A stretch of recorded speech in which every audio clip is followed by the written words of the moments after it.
Hello, আজকে চলে এসেছি একটা নতুন ব্লগ নিয়ে। আজকে হচ্ছে গণেশ চতুর্থী। তো আজকে গণেশকে আমরা পুজো করবো। এটা আমাদের প্রতিষ্ঠিত গণেশ। তো আমার যেহেতু অপারেশন হয়েছে, পেটে সেলাই ছিল, তো আমি এবার সেরকম কিছু পুজো করতে পারিনি, মাই করেছে। তাও আমি একটু উঠে এসে গণেশকে একটু মালা দিয়ে ফুল দিয়ে একটু সাজিয়ে দিয়েছি।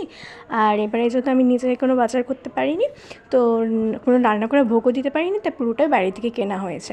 তো 3 রকমের ফল আছে, কাঁঠালি কলা, খেজুর, নাশপাতি, ছানার পায়েস, লাড্ডু আর মোদক। তো এই দিয়ে মা পুজো করে নিয়েছে গনুসোনাকে। আর আজকে আমার ডাক্তার দেখানোর একটা ডেট ছিল, জাস্ট চেক আপ করানোর ছিল।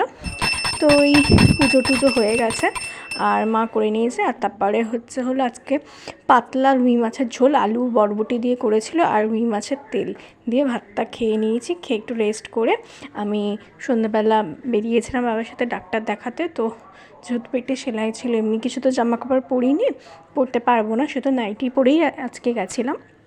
তো অটো করে গেছিলাম।